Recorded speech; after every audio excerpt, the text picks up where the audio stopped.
বন্ধুরা আজকে ভিডিওতে দেখাবো যে আমরা কিভাবে ফোনপে থেকে ব্যাংক অ্যাকাউন্ট ডিলিট করতে পারবেন।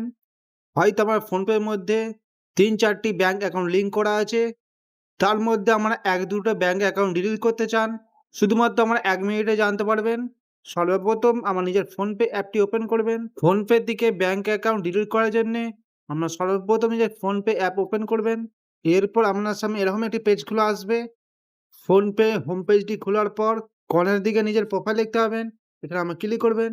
এরপর এখানে আমার নিজের কিউআর কোডটা দেখতে পাবেন। স্ক্রল করে নিচের দিকে আসবেন। নিচের দিকে আমরা অনেকগুলো অপশন দেখতে পাবেন। ব্যাংক অ্যাকাউন্ট, রুপে ক্রেডিট কার্ড, ফোনপে ওয়ালেট। প্রথমেই আমরা একটা অপশন দেখতে পাচ্ছেন ব্যাংক অ্যাকাউন্ট, এই অপশনে আমরা ক্লিক করবেন। এরপরেও এখানে হয়তো আমাদের ৪টি-৫টি ব্যাংক অ্যাকাউন্ট লিঙ্ক করা থাকতে পারে। যেমন এখানে আমার একটি শুধুমাত্র ব্যাংক অ্যাকাউন্ট আছে, সেটা এখানে আপনারা দেখতে পাচ্ছেন। যে ব্যাংক অ্যাকাউন্ট আপনারা ডিলিট করতে চান, সেই ব্যাংক অ্যাকাউন্টের উপরে ক্লিক করবেন। এরপরে এখানে আমার নিজের ব্যাংকের সমস্ত ডিটেইলস দেখতে পাবেন। এরপর আমার আরেকটু স্ক্রল করে নিচের দিকে আসবেন। নিচের দিকে দেখতে পাবেন আনলিঙ্ক ব্যাংক অ্যাকাউন্ট, এই অপশনটা আপনারা ক্লিক করবেন। এরপর এখানে কিছু গুরুত্বপূর্ণ তথ্য আমাদেরকে জানিয়ে দিয়েছে। এইটা আমরা ভালোভাবে পড়ে নেবেন। এরপর আমার ২টি অপশন দেখতে পাবেন ক্যানসেল আনলিঙ্ক। যেহেতু আমরা ব্যাংক অ্যাকাউন্ট ডিলিট করব, সেজন্য আমরা আনলিঙ্কে ক্লিক করবেন। আর যদি আমরা না চান কোনো ব্যাংক অ্যাকাউন্ট ডিলিট করতে, আমরা ক্যানসেলে ক্লিক করবেন।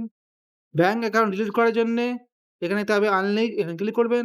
বন্ধুরা এখানে দেখতে পাচ্ছেন ফোন থেকে ব্যাংক অ্যাকাউন্ট পার্মানেন্টভাবে ডিলিট হয়ে গেছে। তো বন্ধুরা আমরা এইভাবে আমার স্টেপ ফলো করলে ফোনপে থেকে ব্যাংক অ্যাকাউন্ট ডিলিট করতে পারবেন। আশা করছি আজকে ভিডিও যথেষ্ট আমাদের উপকার আসবে। যদি উপকার এসে থাকে লাইক করবেন। চ্যানেল নতুন থাকলে বেল আইকনে দাবিয়ে চ্যানেলে অবশ্যই সাবস্ক্রাইব করে নেবেন।